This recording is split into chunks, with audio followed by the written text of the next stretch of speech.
What is up, everyone? Welcome to an extra putrid episode of the Tape Tomb, the show where we talk about some of my favorite horror movies in my ever-growing VHS collection. I'm Larry Downs, and this week's episode is tasteless, tactless, and gross, basically. But it's these qualities that have given it its notoriety for over 30 years and a forever place in my heart as one of the grossest melt movies of all time, and that's J Michael Muro's Street Trash from 1987. Is this the goriest melt movie ever made? No, not by a long shot, but I can assure you that watching this will make you feel just as dirty as every inch of this junkyard or this homeless guy's dick. But before we get into that, let's get into the guts. In his directorial debut, we have J Michael Muro, who after this stuck to doing TV series outside of the horror genre, but he's always been floating around various art departments of some of our favorite movies like Basket Case and one of the greatest movies ever made next to Citizen Kane, Swordfish. To help write this tragedy, Muro called upon Roy Frumkes, who's another set floater who was the pie-in-the-face zombie in Dawn of the Dead, and also the melted businessman in this movie. There were no big stars in this movie. To my understanding, the majority of the cast and crew were just people in Muro's film class that he was teaching at the time, or actors with absolutely no cred. But we do get the guy that played Mayor Peter Belgoody from The Toxic Avenger playing this creep in the junkyard. But what's this movie about? Let's crack open a case of Viper and find out. Roll the film. To start this flick, we get a really cool chase scene with one of our main characters, Fred, who's just stolen a bottle of booze from this guy who's probably gonna give him pink eye. During the chase scene, Fred runs around through the city like it's his own playground, like a greasy drunk Aladdin. Ultimately, after stealing money from this guy and pissing off a few other people, he gets away on a garbage truck. Fred and his brother live in a local junkyard under this pile of tires. Swanky. But anyway, turns out that the guy he stole money from during his chase was a guy who works for the homeless junkyard overlord Bronson, who seems to be the king of the homeless community with a couple of screws loose. But either way, he's out for blood. To start our second random story, we now have Bill the cop.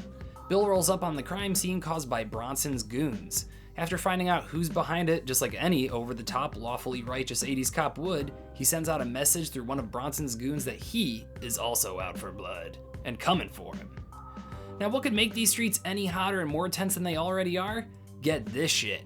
The owner of the local watering hole finds an old case of booze in the wall called Viper and puts it on the shelf for sale. And this stuff, for some unexplained reason, is making people explode or melt or whatever. Fuck, it's cool.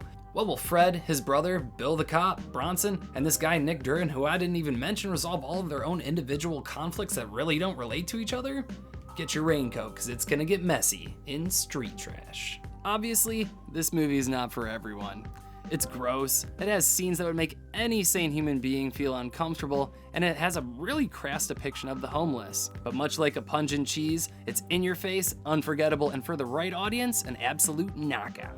It's got crude and experimental filmmaking splattered all over the screen, with aggressive action shots and enough practical effects to check all the boxes for this melt maestro. And although this isn't really a horror movie, it's really catered to that audience because, believe it or not, this movie about exploding homeless people caught in the middle of junkyard wars is practically pitched as a comedy. The comedy may be pretty dark, but it's definitely peppered in there to give you more things to think about other than that one scene, or trying to make sense of this loosely tied together story. For all these reasons and more, Street Trash is a perfect fit for us here at the Tape Tomb. Here's some facts about Street Trash. Producers were unsuccessful in getting sponsorship for this movie, and the only company interested were Drake's Cakes. Drake's Cakes would constantly send snacks onto the set, and after 3 months of eating sweets nonstop, the crew had it. So when it came time to fill the fake stomach of the bum that's going to explode in one scene, it's filled to the brim with Drake's Cakes. Vic Noto, Bronson, was cast a day before principal photography commenced, less than 12 hours. I didn't know what the hell I was doing, he said, nor did I ever understand who Bronson was. I did scene by scene, not even knowing what the movie was about. I didn't read the script until 3 months after it was wrapped. I still don't know who Bronson was. The idea of Street Trash, of the drunken and destitute drinking toxic waste, was also found in the Nuke Face papers in Alan Moore's Swamp Thing, issue 35 and 36. A coincidence? I think not. Alan Moore's also great. Thank you for tuning in to another episode of the Tape Tomb. I'm Larry Downs, your host, and if you like this week's episode, make sure you click that like and subscribe button down below, or let me know a movie I should talk about in future episodes. Make sure you tune in every other week to our sister series, Airlock Shock, starring Nick Haskin. He's always talking about really cool or really bad sci-fi movies, just like we do horror here at the Tape Tomb. Once again, I'm your host, Larry Downs, signing off. Stay spooky, my friends, and we will see you in the sequel.